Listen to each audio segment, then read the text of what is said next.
Na nossa quarta parte, falamos da calorimetria. Nós temos duas quantidades de calor. A quantidade de calor sensível, que está relacionada com a mudança, com a variação de temperatura, que é a famosa fórmula do Ki-Macete. Note que ela está diretamente relacionada com essa mudança de temperatura. Então, quando ganha calor, quantidade de calor positiva, a temperatura aumenta. Quando perde calor, quantidade de calor negativa, a temperatura diminui. E temos a quantidade de calor latente, que é o Kmol, que está relacionado com a mudança de estado, com a mudança de fase. Quando um corpo ele muda de fase, a sua temperatura permanece constante. Porque para poder passar do sólido para o líquido, o que eu tenho que fazer?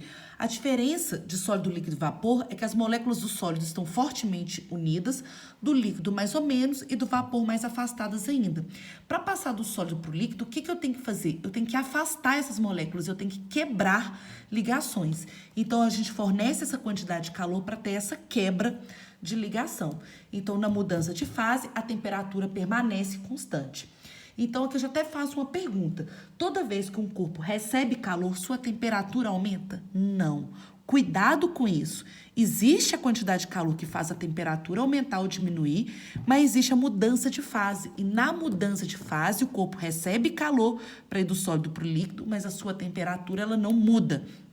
Ela permanece constante. Do sólido para o líquido, a gente chama de fusão.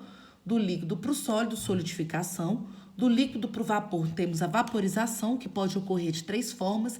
Evaporação, forma lenta, colocar uma roupa no varal para secar.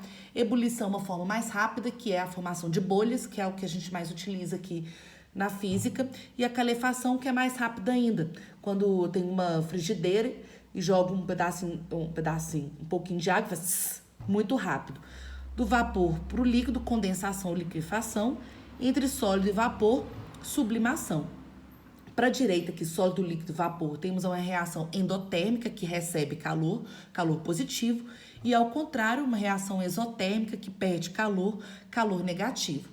Temos aqui a curva de aquecimento, né? Se for resfriamento, é só pensar que é o contrário. Peguei aqui da água de menos 10 até 120. Ela não vai de menos 10 até 120 porque ela passa pelas suas temperaturas de fusão e ebulição. De menos 10 até 0, tem um aumento da temperatura, então é calor sensível Ki-Macete. E temos apenas a fase sólida. Em 0 graus, eu tenho a mistura sólido-líquido, tá vendo que é constante, é mudança de fase, calor latente, é a fusão.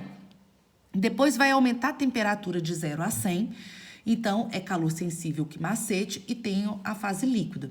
Chegou em 100, temperatura constante, calor latente Kmol e tenho uma mistura líquido-vapor. Depois vai de 100 a 120, temos novamente calor sensível, porque a temperatura está mudando, e tem a fase de vapor.